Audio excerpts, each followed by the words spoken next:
The NBA playoffs has seen a wild ride this year. We've witnessed some shocking upsets and the dawn of a new era because we won't have the likes of Steph Curry, LeBron James, or even Kevin Durant in the second round of the NBA playoffs. Stephen Curry and the Golden State Warriors couldn't even qualify to start with. And then there's Kevin Durant and Phoenix Suns, who were swept aside by the Minnesota Timberwolves. And the biggest shocker of it all, LeBron James and the Los Angeles Lakers being dumped by the Denver Nuggets in a stunning upset. This will be the first time since 2005 that none of these three OGs will be part of the second round. And with young stars like Anthony Edwards, Luka Doncic and Shai Gilgeous-Alexander rising, is it time for the young blood to take center stage?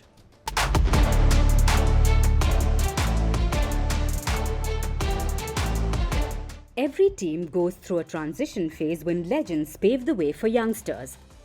The NBA, or the National Basketball Association, is going through a similar transition phase as well.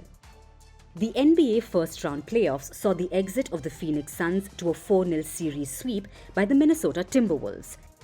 With that ended Kevin Durant's run in the tournament.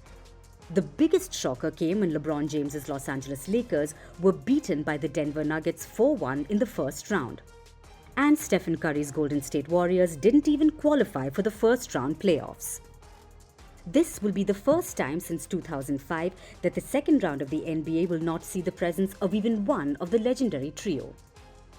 LeBron may be the only player from the early or mid-2000s who still played in the playoffs this time. Many others have faded and retired. His undying spirit, even at 39, has kept him going at the biggest stage. The King may claim that he can do anything that he's done in his 20s, but the truth is, the Lakers star seems to be running out of fuel to carry his team to the next stage. Stephen Curry seems to be in a similar situation too.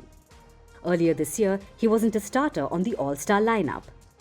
This was the first time in Curry's career that he had to come off the bench in an All-Star game. And his team, the Golden State Warriors, not even qualifying for the playoffs, has made the inevitable more daunting for Curry. I think about retirement all the time, but the thoughts stop because you got to get ready for the next game. And you know there's a routine and a cycle that goes that you embrace the now. Kevin Durant, on the other hand, has only missed 7 games this season, so he has plenty of high-level basketball still left in him.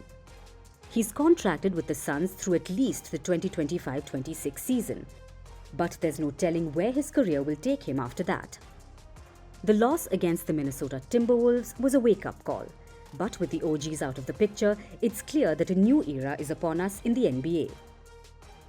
It seems like the time has come to hand the torch to the league's rising stars, such as Luka Doncic and Shai Gilgeous-Alexander and Anthony Edwards. The first round also saw Luka Doncic carrying the Dallas Mavericks. Despite the star-studded lineup for the LA Clippers, the Mavericks are tied at 2-2. And we might see the exit of the Clippers if Luka Doncic continues to perform in clutch situations. And of course, the rise of Tyrese Haliburton at the Indiana Pacers is the cherry on the cake for the NBA. With the Pacers leading 3-1 against former champions the Milwaukee Bucks, Haliburton's rise is the story of the season. With so much young talent coming out at the biggest stage, the future of the NBA is in safe hands. Could this year then be the passing of the baton by the Big Three? Well, it sure looks like it.